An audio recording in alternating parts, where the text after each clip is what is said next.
Thank you very much. I am quite nervous today, but having been handed a microphone, I'm now having to fight the urge to burst into my inner Celine Dion. So I will do my best not to do that, so thank you very much.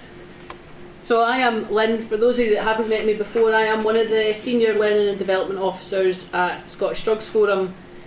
And most of my job is about how we contribute to Scotland's resilience and how we can better prepare ourselves for any outbreaks of infection, any emerging trends in substance use, but also what we can do about the things that we already know about and the things that are already here and the things that all the speakers this morning have already spoke about as seeing increasing harms, increasing use, increasing changes for the people that we work with and the people that we care about in Scotland. So as part of that work, I support services, workers and people who use drugs to have better information and be better prepared. Part of what I also do is in and around sharing information about what we have, and I chair the Scottish Needle Exchange Workers Forum currently, which some of you are members of, and it's very nice to see you.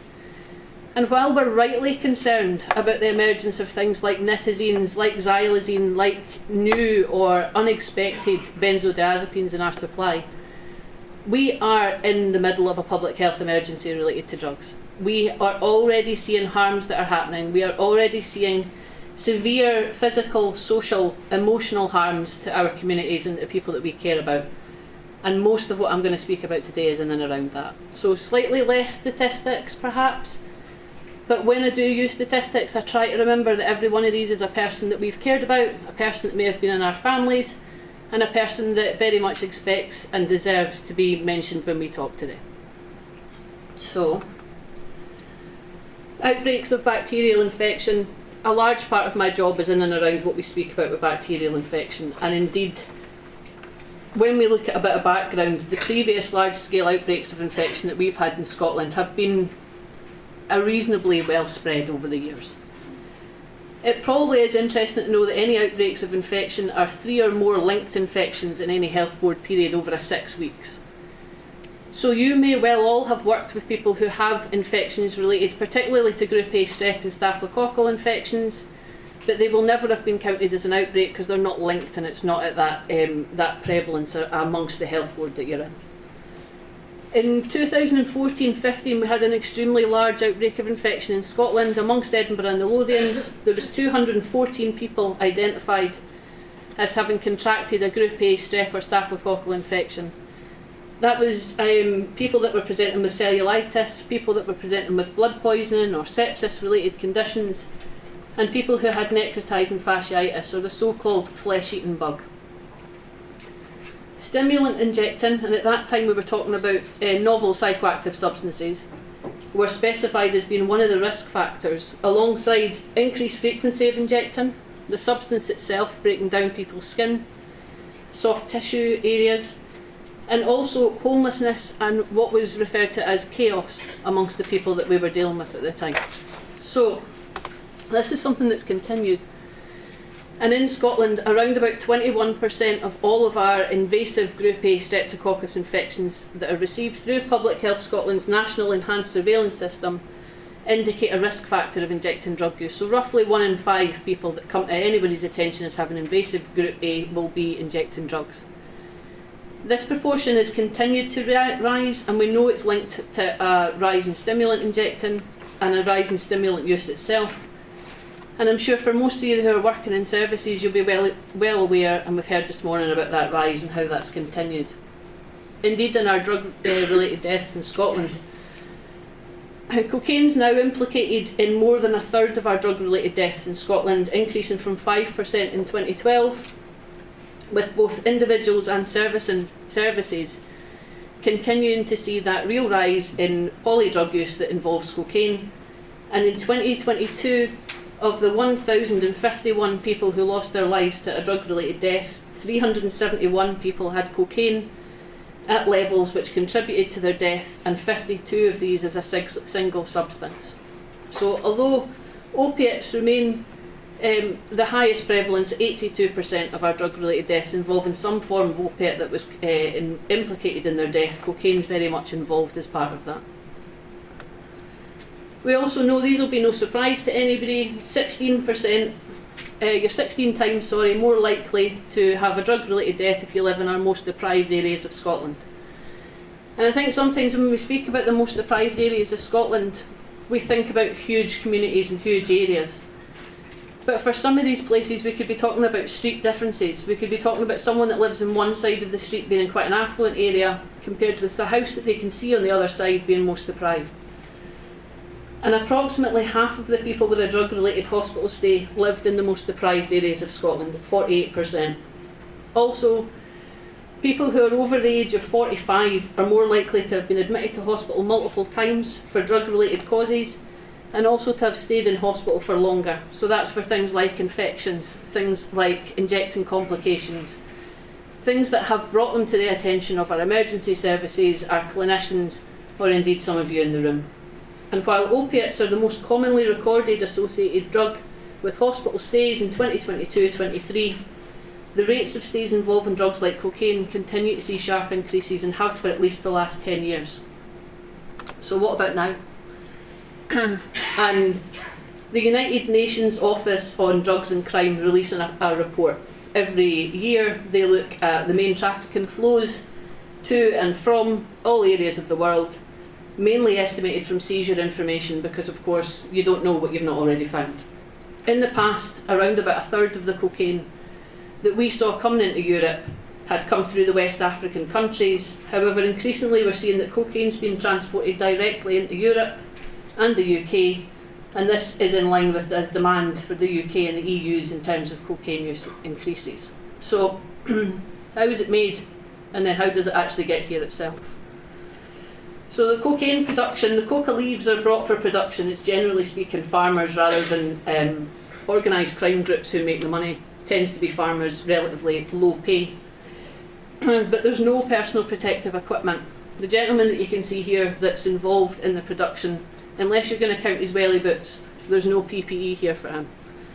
So anything that's on him can become part of the end substance itself, but likewise he's also open to harm himself from what's there.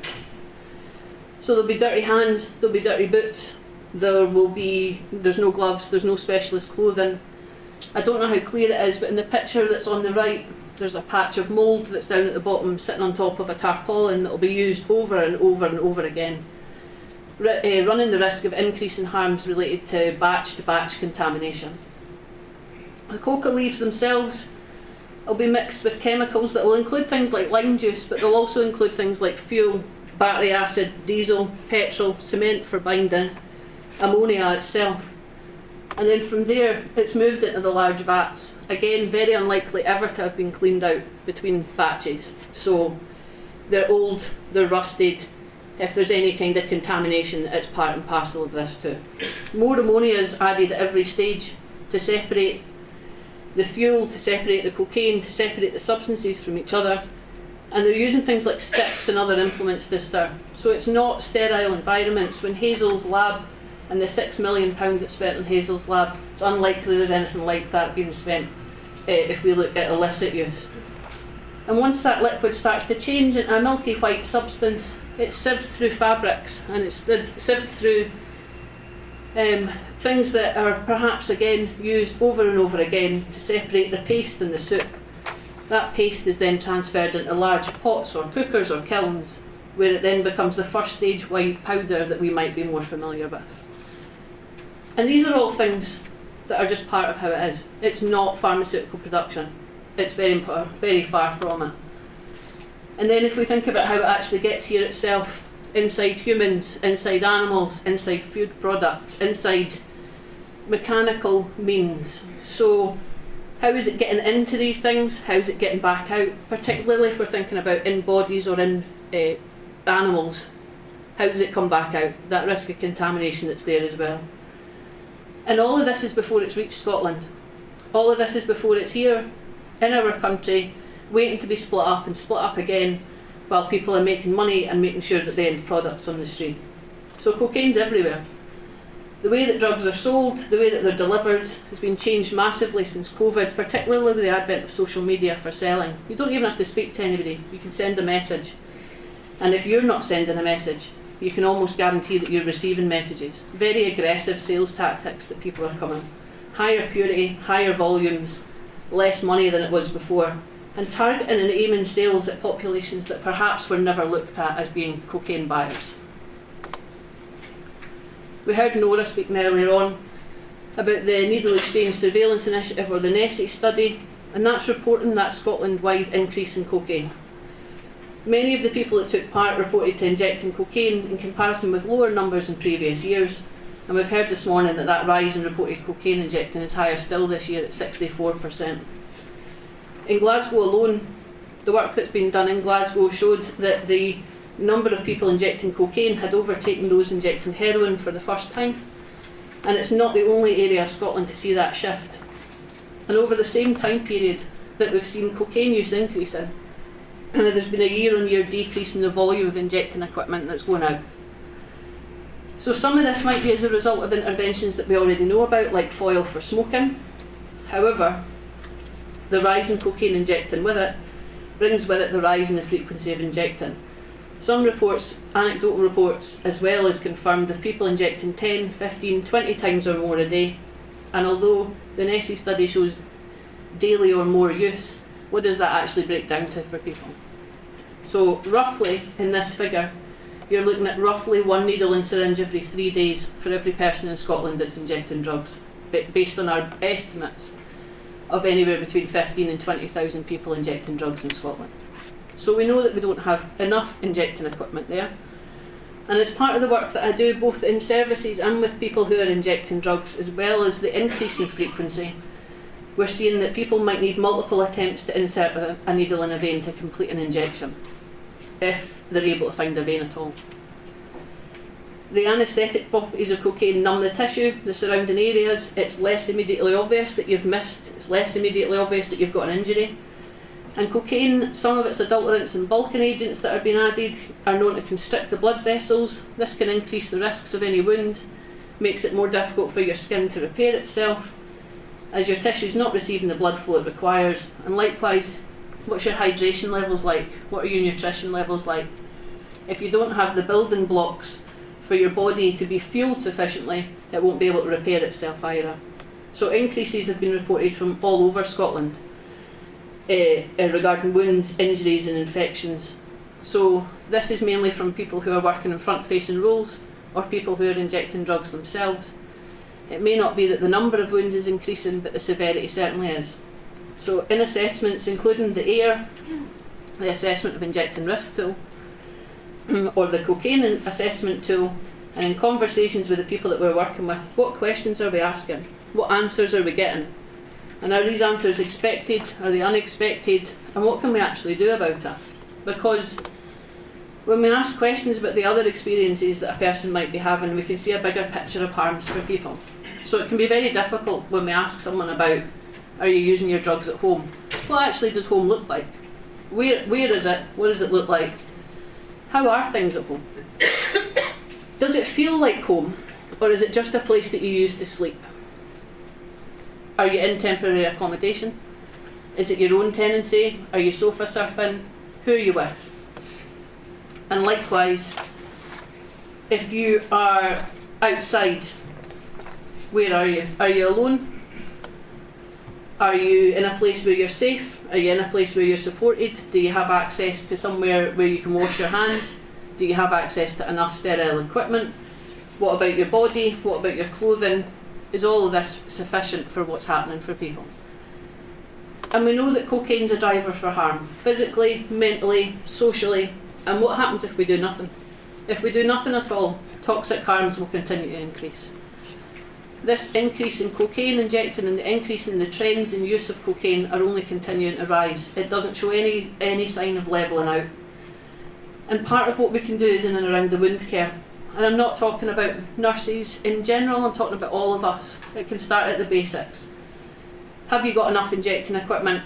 Have you noticed any changes to your body, to your injecting sites, to your skin? Have you got any redness? Have you got any swelling? Have you got any pus? Is there anything on you or around you that you are worried about? What about your friends? Are we having these conversations with each other if we're using drugs? Part of the things that we have that we are hopeful and that we're going to see shortly will be things like the safer consumption facilities, drug checking services, offering people more opportunity to reduce harm. But what about people who are not injecting drugs, who are not on opiate substitution? What about the people who are smoking drugs? What do we have for them?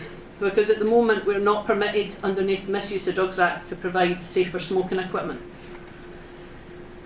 What opportunities are we missing then to have conversations with people who are smoking drugs? Lots. What point is there in anybody coming into our services if we can offer nothing? We have no substitution, we have no harm reduction equipment to be able to give somebody, and we're missing out. And not only are we missing out, but so are the people that should be coming into our services.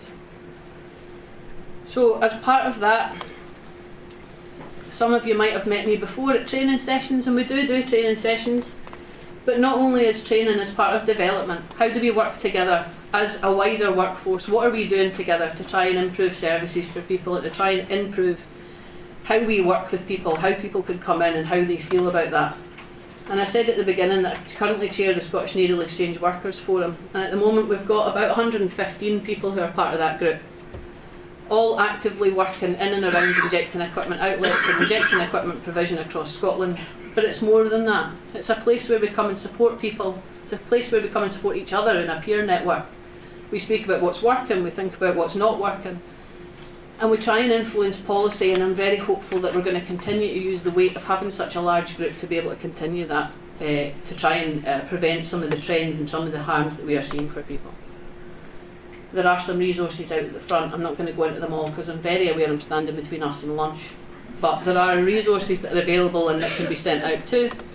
And if anybody has any other questions, wants to get in touch with me for anything, I'll be here for the rest of the day, or you can get in touch here.